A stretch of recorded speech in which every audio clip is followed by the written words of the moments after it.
do have anything, oh, perfect. Thank you, Emily.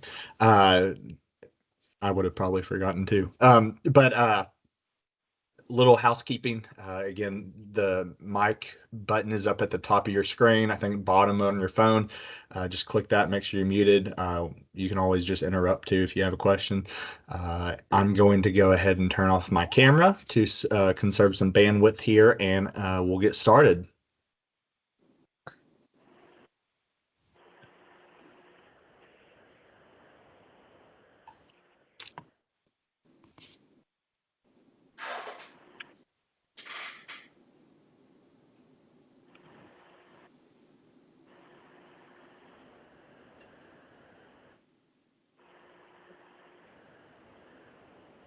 Okay, can everyone see my slides? Yes. Yes. Yes. All right, we are good. Okay, awesome. So this is our caring communications team. I'm leading the charge today. Anna and Jane. I saw Anna on here. I hope you're feeling well. Don't feel like you have to contribute, but as we all know, in all parts of our country and our states, everyone seems to be sick. I knock on wood, I have a little scratch in my throat, and I hope that's it. But hope get well soon, Anna and Jane. But thank you all for being a part of this, and everyone for contributing to this as well. So today's topic is caring communication and the art of persuasion. When I think persuasion, sometimes I'm thinking, oh, I'm trying to sell somebody something, but you're not always trying to sell somebody something. You're just trying to make it and enhancing that experience for them and making sure that they are very knowledgeable of what can be done with that persuasion. And specifically, we're going to look into maximizing people's donation. Hello. Let me Hello. see. Sorry. Okay. So the next slide here, this is what we're going to be talking about in your role as the blood donor ambassador. And there's acts of persuasion. So we're going to look at donation preparation, donation maximization, donation rescheduling, more probably referred to as book now, volunteer recruitment, day of drive, no shows. Some pretty big topics that we're going to cover today. So again, please feel free to intercede. Love to hear comments too from everybody else. And it all does begin with you as the volunteer. The staff, sometimes, our collection staff are busy collecting blood, doing health histories. So at the end of the day, the blood donor ambassador is the first person that the donor usually sees coming through the door. So you set the tone and create that great persuasion of our donors to help maximize, prepare them, reschedule them, and you're recruiting them too. So we're going to look at these 4 steps here. The persuasion is a critical component of our blood services, and it involves effectively communicating the importance of blood donation and motivating individuals to take action. And here's some key strategies to persuade potential donors. We're going to build trust and credibility and transparency by clearly communicating legibility criteria and being honest about the blood donation process. Transparency is key. Have knowledge and connect with the donor attitudes, such as perceptions of blood donations, big one, fears, and misconceptions. And then we're going to use emotional appeal in the forms of stories of individuals whose lives have been saved by blood donations to evoke empathy and compassion. And then each one of these kind of points here, establish your credibility. Again, I referred to it earlier. You're the first person a donor sees. Most likely, those donors are going to be more likely to be persuaded by that first person and person they trust and that is friendly to them. Find common ground. A lot of you blood donor ambassadors are very outgoing. I know like almost every single person I approve and get through the system is very, very talkative. And that's what common ground we all have as volunteers and staff. That's what keeps our drive going. So find your common ground with that audience or that donor coming through. Get to know why they donate, um, and what they most care about. And provide evidence, back up your claim by obtaining knowledge and expertise. So being we call it SME, subject matter experts within our organization. So become that person. And of course, if you never know questions, reach out to your rep, reach out to me. That's what we're here for. We're here to help everyone grow and push each other forward. And then again, connecting emotionally, connect on a deeper level by showcasing your passion. We all have a story to tell of why we're here, staff and volunteer alike. We all have something to share. Preparation persuasion, big one, very big in regards to um, making sure our donors have a good experience. If someone's not ready to donate, then their donation may not go well. I know with like one of my first times, I didn't drink lots of water, didn't eat a big meal. Created a very not a fun experience, but being taught what to do before the blood drive goes a long way. Start with hydration. Um, Drink lots of water. Make sure those donors are drinking lots of water. You can offer them water while they wait, and definitely helps with staff finding those veins. So if you drink lots of water, make sure the donor's doing that. Or even if you're going to donate too, uh, make sure you drink lots of water. Elimination, of course, drinking water requires lots of bathroom stops. So make sure you know where those are at the blood drives to help assist that donor in case they have been doing what they're supposed to be doing, which is drinking lots of water.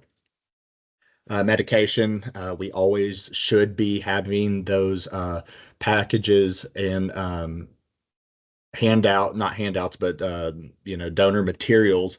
If they haven't done their rapid pass, the medication referral list, definitely know where that's at on those sheets laying at check-in, because a lot of donors may come in and may not know if their medication's on the deferral list, and you'll need to quick reference that too. Again, it goes to help persuading them um, in that manner of, because you're going to have to probably pivot your conversation if their medication is on that list and they cannot donate. So you'll have to be ready for that. And then relaxation. For me, I like to um, do some work on my phone while I'm donating blood. Sometimes just kind of put my head back and just relax for a little bit. I'll actually take a moment to engage the chat, and I can't see it right now, so you have to either speak up or just put in the chat. What is your favorite relaxation method during a donation? I'll stop for a second and maybe get some. Feel free to speak up too.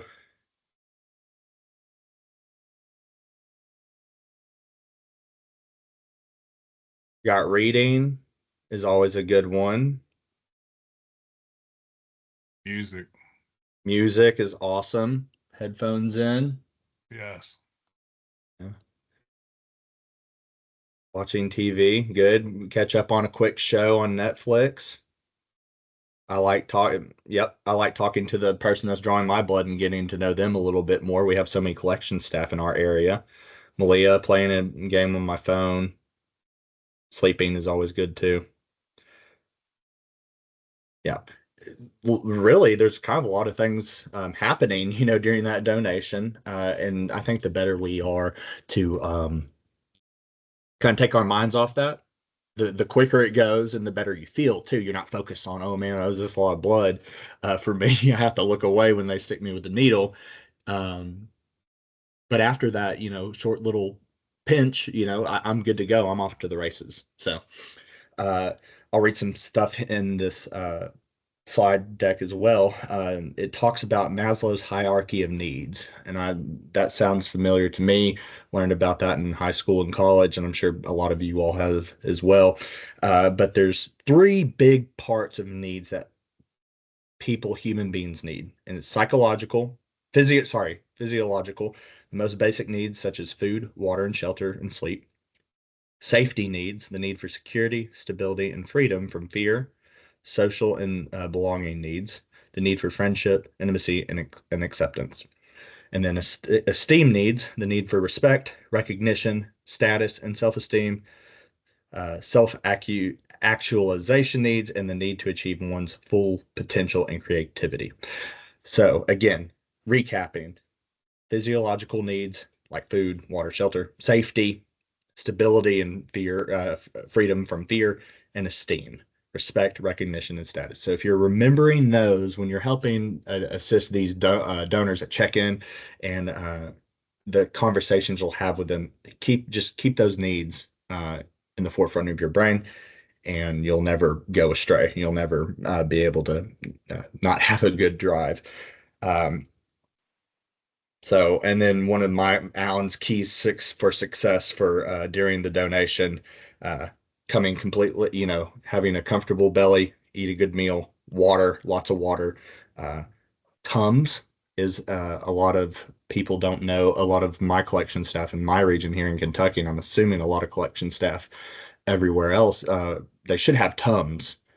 And I usually ask for those right before the stick because from what I have heard, and I could be wrong, the anticoagulation in the bag where the blood goes can kind of make people queasy, and also to that initial stick and the flowing of blood into the bag can make someone kind of feel queasy. Those Tums kind of help settle your stomach. I've also heard a milkshake. I haven't done that yet. I probably shouldn't be drinking milkshakes before blood, but the Tums I have found to be really helpful. So Alan's keys for successful blood donations are right there. Donation upgrade. So this is basically what this whole presentation is about. All right. So we always talk about the different types of blood donations that we do, obviously here in Kentucky and probably around our Central Atlantic division. Platelets and plasmas are probably done at our fixed sites. Those take a lot longer, as you can see, 2.5 hours to 1.5 hours. The 1.5 hours for the power red donation, they're usually able to knock those out pretty quickly at a mobile drive. So platelets and plasma, and I know I have some volunteers here that do specifically the East End here in Louisville, talking a lot more about those platelets and plasmas help stretch people's donations a lot longer. So these are the basics. Obviously, whole blood's on here too, and that's kind of under an hour. I'd say like 30, 45 minutes is the basic donation. But we all need to be ready to help upgrade these donors if they meet the criteria. So power red, A negative, B negative, O negative, O positive. Platelets is A positive, A negative, B positive, B negative. Plasma is AB positive, AB negative. I don't expect everyone to be a connoisseur of blood donation types, or who gives to what can give to what. But if you just know the basic necessities, this is a good picture to kind of take a picture of, screenshot. We'll try and send out the slides after this as well, and also recordings available after this presentation. So again, if you are always unsure, do some research on Google, ask your rep. We're happy to help look at those things. So Alan, again, yes. Alan, I'm a regular platelet donor and I'm O positive. Okay. So they just didn't have O positive on here. And O negative too, I think. Okay. So, and then platelets, I'm assuming you go how often? I go every 4 weeks so that I 4 give weeks both platelets and plasma at the same at the time. same time. Gotcha. So there's a common platelet donor right there. And so you're going more often. But again, these things, all these donations and these upgrades, say you're upgrading someone who meets the weight criteria, from whole blood to power red, obviously you're able to get 2 units of power red red blood cells. And also you don't have to give as often, but if you're giving platelets and plasma, you're giving more often. So just some different nuances there. They all help. No matter what, your donation helps. And those donors' donations help. I tell people all the time during my onboards, they don't make blood, and we have to rely on it from others willing to give it to us. Power Red Persuasion. Again, I kind of went into this. This is big for some of the notes they put in here, explain the parameters of the benefit to the donor, less frequent donations. I think I give like 4 times a year when I do mine. Streamlined wait times. There's sometimes not very many machines depending on which location you go to. So they're able to get you in and out pretty quickly, especially if you make your donation ahead of time. Fewer telemarketing calls. One of the funny things I'll tell y'all, my friends say, well, the Red Cross calls me all the time, and I say, well, if you donate, they don't call as often. So that's just a funny little thing you can tell people. um, uh, but red blood cells do help make a bigger impact. And here, I don't know if y'all can see, it does say it's about 20 minutes longer than your regular blood donation. um, they put a note here, high schoolers miss more class time, which usually here in Louisville, we have a lot of Catholic schools. St. X and Trinity are our big boys' Catholic schools, and they are always upgrading those students to those power reds because they meet the weight criteria and they get to miss more class too. But they do know that their donation is going farther. Um, I like this one. Less fluid loss, more hydration, smaller needle. And those are true. And those are big, big persuasion points when talking to donors about upping their whole blood to power red. It is a smaller needle, and they're pumping you through full saline during that time, so you're kind of feeling hydrated. So if you've already prepped and had Allen's keys to successful blood donation, um, you should knock it out pretty quick. Platelet and plasma, platelet or plasma donation. You're able to help more patients. Again, they do less fluid loss, more hydration, and still, again, smaller needle. Multiple health benefits, longer wait between donations. And then sometimes at our fixed sites, we do have opportunities where you can watch movies, and people love to do that and get a blanket on them. They feel very comfortable, and it's just a way to give back. It is a little bit longer. It's about 2 hours to the machine. And we kind of already went over what everyone likes to do. So if you want to, instead of watching, one show on Netflix and you go and donate platelets or plasma, you may be able to watch a few. But again, some other talking points, not every donor is going to say yes. But you can always at least know these things and just present it to those donors. Again, what is the worst? Y'all probably heard this before. What's the worst that someone can say? No. They're already there. They're already donating. So there you go. And then we'll move on to one of the big ones that we've been working on here in Kentucky: donation rebooking persuasion. I'll ask a question to engage you all. Who here has heard of Book Now? And I'm hoping a lot of you all will say yes. You can put it in the chat. You can come off mute. How many have y'all heard of Book Now? Yes. Okay, good. We got a few coming in. Yes, I do book mail all the time. Perfect. Good. Yes. That's big and very important. Yes. So, initial approach. Again, these are kind of stock answers. You'll get to know your donors that come through, especially if you're at a fixed site. You'll get to know those people that come in quite often.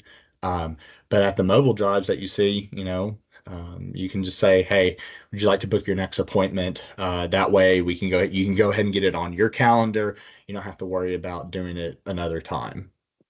Uh, I went ahead and booked mine not too long ago, and it was funny. I knew they were putting an emphasis on book now because I got asked about 2 times while still on the bed to book my next appointment, which was good because I knew they were very proactive, and it wasn't just the volunteer; it was like our staff too, helping engage the donors. So um, that goes a long way. Some things to be prepared for, and may you have to persuade our staff members too. Uh, are the tablets charged? Something to think about. Make sure your battery's charged up during this. You may have some technical difficulties. Again, reach out to the collection staff that is at your mobile or fixed site drive, or reach out to your rep to see if you can kind of troubleshoot something quickly.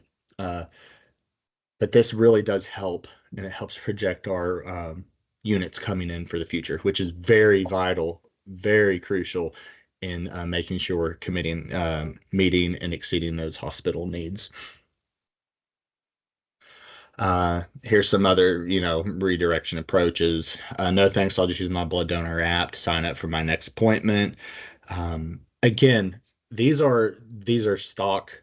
You know how best to talk to donors that are there in person, right in front of you. So, again, another thing I'll ask, what's the worst they can say? No, I like to do it on my own. I usually do it when I have my next work schedule.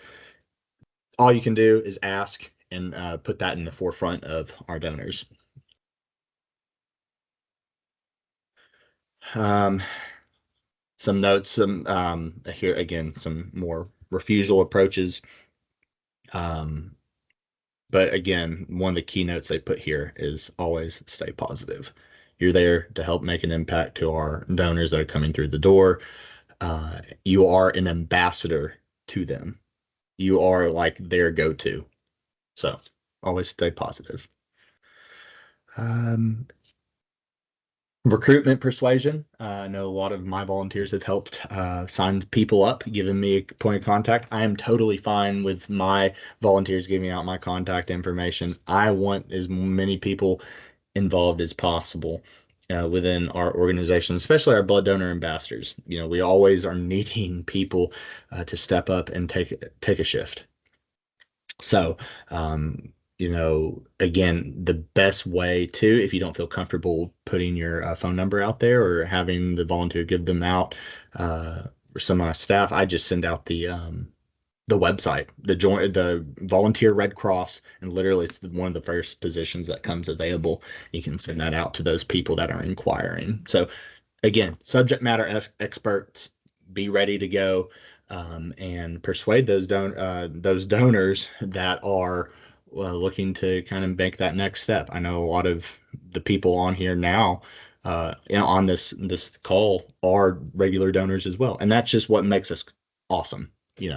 I'm a staff member, but I like to donate as often as I possibly can. It's just what makes us go. No-show persuasion. This is kind of a topic. This is our last slide, and I'll kind of open it up a little bit. And I could be wrong here. I don't. If you feel comfortable calling donors, and Steve, Kathy, Courtney, feel free to speak up too. From what I've gotten, if our donor ambassadors are feeling comfortable, they can do that. Is that correct? Yes, that is correct. Gotcha. So again, if you don't feel comfortable calling people to schedule their no-show, that's totally up to you. It's not a requirement. So keep that in mind. And again, you can just say, hey, calling, if you're leaving a voicemail, we're currently here. Thank you for scheduling your appointment. We did notice, do you still plan to donate today? And sometimes they may just be like, hey, I wasn't able to come in today. I actually ended up being sick.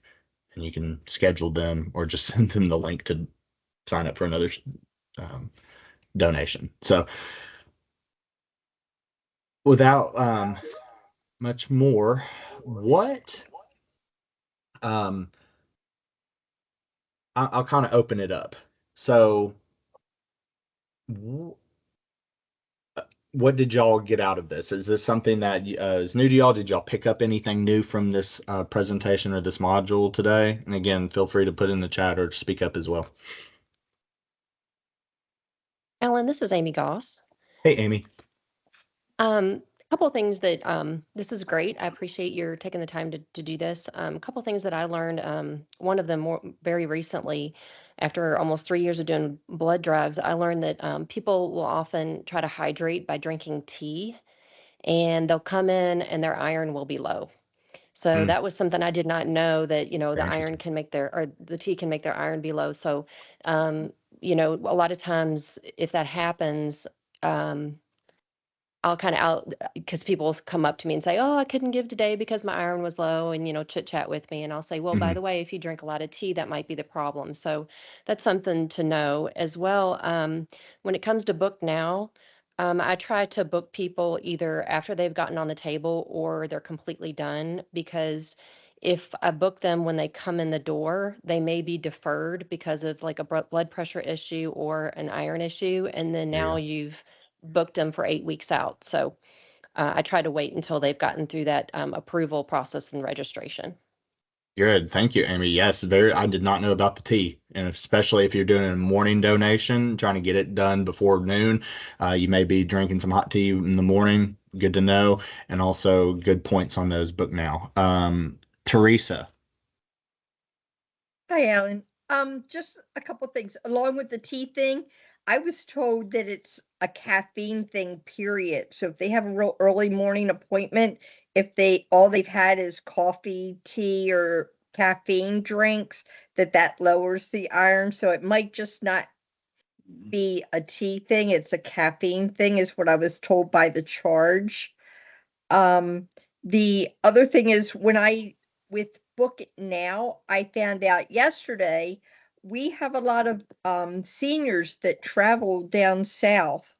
So they're not always available at the same location or within an area when it's time for them to do their next donation. Yesterday I actually booked a person for their next donation in North Carolina and one in South Carolina, which I didn't know we could do other states. So that worked out really well. So if you're not sure about that, we can do that. And sorry, the third thing is I noticed there's a lot of comments about Book It Now and they're not familiar with it. There is training online and it takes you step by step on how to do Book It Now. And it not only tells you, how to talk to the donors, but it also tells you if your tablet isn't programmed, how to put in the ID number from that's on the top of the paper that you get with who's actually coming in, your list of people that are coming in.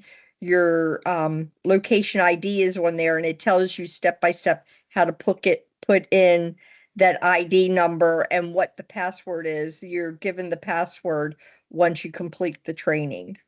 So that might be helpful to some people.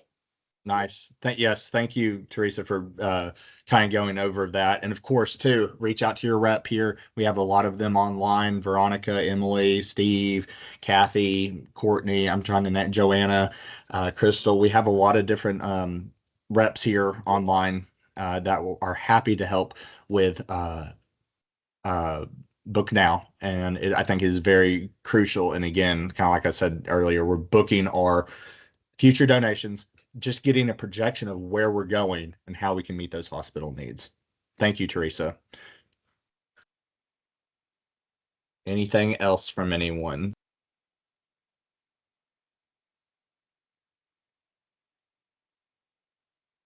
I have something that I'm still working on myself. My name's Sherilyn. I'm out of Ohio. Greetings to everybody, and thank you for holding this meeting. One thing I'm still working on is memorizing the amount of time in between certain donations, like whole blood and platelets and plasma. So maybe having a slide for that in the future would be helpful. Good to know. Thank you.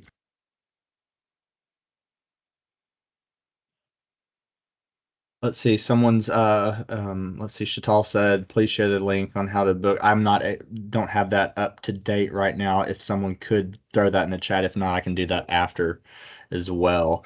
Let's see here. We got some more coming in. Sickle cell blood donations. I will hit on what I know. The um the goal of sickle cell is to reach our diverse donor base. And I know those blood drives are out there and they are heavily promoted through our organization. And I'm pretty sure maybe some of my volunteers have worked those specifically. I know they go to help those with sickle cell, and we need a lot of donors from our diverse backgrounds. So something always you can talk about with those donors that are coming in that are from different background ethnicities, because that can go a long way. Steve, Kathy, Courtney, do y'all have anything to add on sickle cell? No, I do not. Any? Also, too, there's a lot of stuff online as well for those sickle cell donations. And again, Julie put something interesting in the chat. Review reasons for denial of donations, travel, antibiotics, etc. Very crucial. Again, those pages should be available for those donors at check-in. When they're checked in, they should review the materials, be very, at least be comfortable in having those conversations, because someone will come up and say, without reading the materials, they'll be like, well, I'm taking this, this, and this. And sometimes you may know off the top of your head. Also, to just know what page to turn to look at those deferrals, those denial of donations for those antibiotics or blood thinners that donors may be on.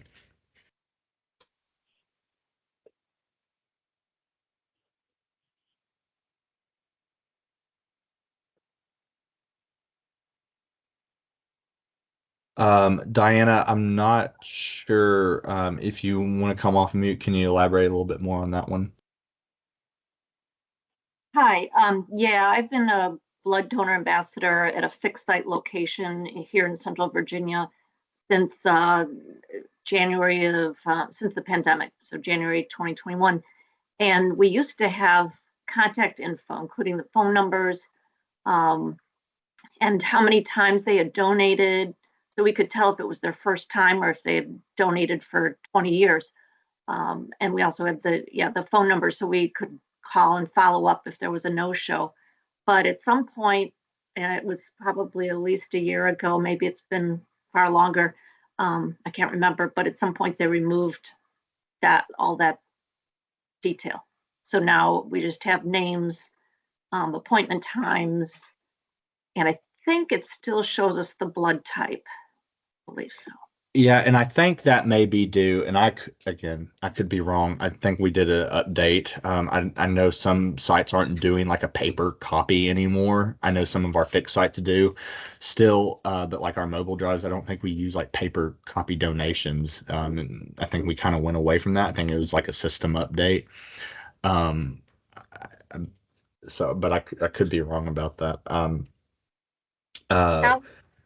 Alan, Yes, Kathy. it's Kathy here in Louisville. As recently as a few weeks ago, if you asked the charge nurse to print you off that list, ours here in Louisville still did have the phone numbers, and that's how we, get to the numbers to do the no-show calls. And I think that was the Louisville Slugger Field. What was that, about 3 weeks ago? Yeah, I that's think, about right. yeah. So as of then, they were still printing, but we have found that a lot of times you have to ask for them to print that off for you.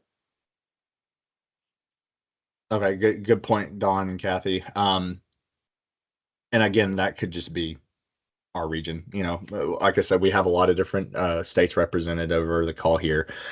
So, just kind of take those, instances when they occur. And again, if you don't know or you're unsure, reach out to your rep to kind of create those conversations. Good point. So I'm going to go ahead and wrap it up here. We're about an hour in. Thank you all so much. We will put in some information about Book Now into this meeting chat. And this meeting chat should be available to all of you who have joined. Thank you so much. Emily, thank you for reminding me to record. And we'll go ahead and stop recording. But thank you all.